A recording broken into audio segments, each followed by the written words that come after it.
अब वो कराची आई तो मुंह फेर लिया है, तुम्हारा मसला क्या है? अगर तुम्हें लगता है कि मेरे वहाँ जाने से मेरी बेइज्जती होगी तो मैं नहीं जाती। कहाँ तो तुम सखर चली गई थी उससे मिलने। आप उस दरवाजे पे जाके नॉक कर रही है जो आप पे बंद कर दिए गए, उससे उसे भी तकलीफ हो रही है और मुझे भी। आपको अपनी कहानी ना अपने घर में सुनानी चाहिए थी।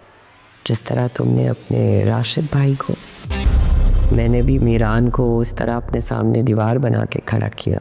मैंने और मीरान ने इस रिश्ते को कभी एक्सेप्ट नहीं किया। मेरे घर में आपकी एक इज्जत थी, सब बर्बाद कर दिया आपने। गुलमहर और निसा का सामना, पहली बीवी ने राज खोल दिया। तुमने अपनी इज्जत खुद खराब की। निसा ने गुलमहर को घर से क्यों निकाला?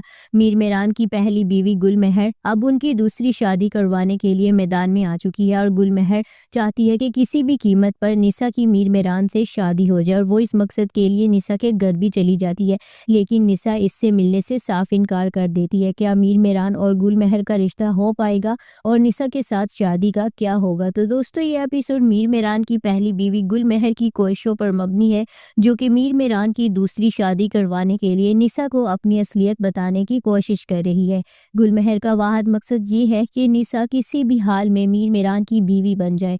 इसी मकसद के लिए गुलमहर निसा के घर जाती है, लेकिन निसा शुरू में उससे मिलने से इनकार कर देती है। जब वो दोनों मिलती हैं तो गुलमहर निसा को बताएगी कि वो मीर मेरान की पहली बीवी है और उनकी शादी किन हालात में हुई थी। वो कहती है कि उसने और मीर मेरान ने इस रिश्ते को कभी भी कबूल नहीं किया। निसा गुलमहर को कहेगी कि उसे अपनी जाती बातें उसके घर आकर नहीं करनी चाहिए थी। वो कहती है कि आपने अपनी इज्जत मेरे घर आकर खुद खराब की है।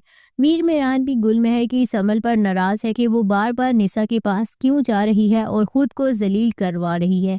वो कहता है कि आप उस दरवाजे पे जाकर नॉक कर रही हैं जो आप पे बंद कर दिए गए। गुलमहर जो निसा से मिलने सक्कर से कराची आई थी, मीर मेरान से कहेगी कि अगर उसे लगता है कि उसके वहां जाने से उसकी बेइज्जती होगी तो वो वहां नहीं जाएगी। तो नाजरीन, आप इस बारे में क्या कहना चाहेंगे? कमेंट्स में हमें अपनी राय जरूर दें।